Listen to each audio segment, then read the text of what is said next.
নমস্কার, এই মুহূর্তে আপনারা দেখছেন আমাদের Bharat exclusive YouTube channel. DA মামলার আগে সুপ্রিম কোর্টের এক রায়ে কপাল পুড়ল সরকারি কর্মচারীদের। এই মুহূর্তের সবচেয়ে বড় খবর, সুপ্রিম কোর্টে ইতিমধ্যে চলছে ডিএ মামলা, তার মধ্যে কিন্তু সরকারি কর্মচারীদের করা আরও একটি মামলাও কিন্তু চলছে শীর্ষ আদালতে। আর সেই মামলাটি আয়কর নিয়ে। উল্লেখযোগ্য, বিভিন্ন ব্যাংকিং কর্মী নিয়োগকারী সংস্থার থেকে ঋণ নিয়ে থাকেন। দেখা যায় সেই ঋণের সুদের হার বাজার দর থেকে কম হয়ে যায়, আবার সেই কিন্তু ছাড়ের উপর ব্যাংক কর্মীদের আয়কর দিতে হয়, যা নিয়ে কিন্তু প্রবল শোরগোল এবং নানা সমস্যার কিন্তু সম্মুখীন হতে হয় ব্যাংক কর্মীরা। আর সেই কিন্তু কারণে এই নিয়মের বৈধতাকে চ্যালেঞ্জ করে মামলা হয়েছিল সুপ্রিম কোর্টে। বিপাকে ব্যাংক কর্মী। ব্যাংক নিয়ম অনুযায়ী কোনো ব্যাংক কর্মী যদি জিরো ইন্টারেস্ট লোন বা স্বল্প সুদে ঋণ নেন, তখন কোনো সাধারণ মানুষ একই অঙ্কের লোন নিলে তাকে যে অর্থ দিতে হয় সেটা নিরীক্ষে কিন্তু সংশ্লিষ্ট ব্যাংক কর্মী বছরে যত টাকা বাঁচান সেটার উপর ভিত্তি করে বা দিতে হবে।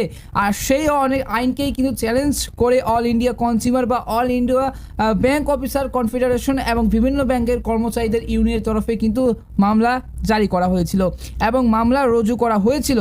মামলার বড় সিদ্ধান্ত সুপ্রিম কোর্টের। গতকাল সেই মামলা নিয়ে সুপ্রিম কোর্ট বিস্ফোরক নির্দেশ দেন। যে বিস্ফোরকের নির্দেশ দেওয়ার পর সেটা আদালতের তরফে জানানো হয়েছে, সুদের হারে ছাড়ের উপর ধার্য আয়করের উপর কোনো ছাড় দেওয়া যাবে না।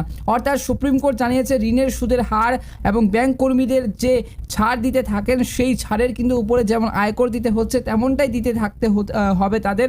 কারণ হিসেবে বিচারপতি খান্না এবং বিচারপতি দত্তের ডিভিশন বেঞ্চ জানিয়েছে, কম সুদের লোনের মাধ্যমে ব্যাংক কর্মীর যে বাড়তি সুবিধা পান সেটা কিন্তু তাদের বেতনের মধ্যে পড়ে না।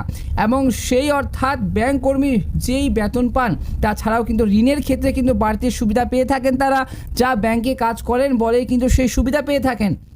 প্রসঙ্গত গত 2007 সালে অর্থ মন্ত্রকের আয়কর সংক্রান্ত এই নির্দেশিকা জারি করার পরে 2008 সালে তা চ্যালেঞ্জ করা হয়েছে। সেই চ্যালেঞ্জ করে all India bank officer confederation মামলা করেছিল মাদ্রাস হাইকোর্ট এবং মাদ্রাসা হাইকোর্ট, তবে উচ্চ আদালত মামলাকারীদের পক্ষে রায় দেয়নি। সেই মামলা গড়ায় কিন্তু দেশের শীর্ষ আদালতে অর্থাৎ সুপ্রিম কোর্টে। তবে এবার সেখানেও কিন্তু মামলাকারীদের জোর ধাক্কা খেলেন, বিফলে গেল এত বছরের প্রচেষ্টা।